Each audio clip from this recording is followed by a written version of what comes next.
మన యశ్వత్ కంపెనీ వాళ్ళు యశ్వత్ వెరైటీ కొత్తగా ఈ సంవత్సరం ఉడిజాల గ్రామంకి ఇచ్చాము. ఫార్మర్ అక్కడ మన సైరెడ్డి గారు ఉన్నారు, మన ఎక్కడైనా సెటిల్ చేశారు. ఇది ఒకసారి మీదే వచ్చారు, మీరు బొమ్మల పని అన్నారు కదా, ఆ వెరైటీ ఎలా ఉందో దానికి కొంచెం మాట్లాడేపండి సార్. ఎలా ఉంది చెప్పండి సార్ మీరు. రేట్లు ఇప్పుడేగా కాయ సైజు ఎలా ఉంది, కాయ సైజు కానీ క్వాలిటీ కానీ చెప్పు.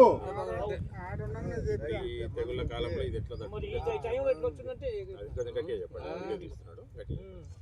ఈ టైంలో ఈ విధంగా ఉందంటే నెంబర్ ఉండండి. తెగులు తట్టుకొని చూడు కాదు ఎట్లా వచ్చిందో, నెల్లికి తట్టుకొని నిలబడిందంటే కిందకాయ చూడు ఎట్లుందో బాగా. అది రైతులు ఏదగినటువంటి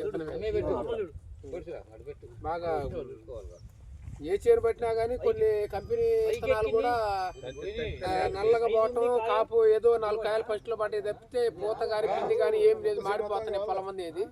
కానీ అలాంటి తెగుళ్ళలో కూడా ఇది తట్టుకొని ఈ విధంగా పంట అనేది ఉందంటే ఇది విత్తనం అనేది దీంట్లో దమ్ము ఉంది. ఇది ఏదగినటువంటి విత్తనమే, ఇది వేసుకోవచ్చు రైతులు ఎవరైనా. నా పేరు శ్రీనివాసరాజుపల్లి. వచ్చారు. మన వెరైటీ ఎలా చెప్తున్నారు? ఓకే సార్, వెరైటీ బాగుందండి. ఈ తెగుళ్ళలో ఈ నెల్లుకి ఈ విధంగా కాసిందంటే ఇది బాగా మంచి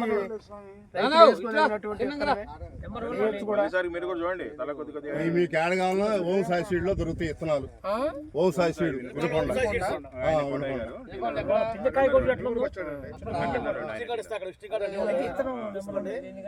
వస్తాము చూడండి.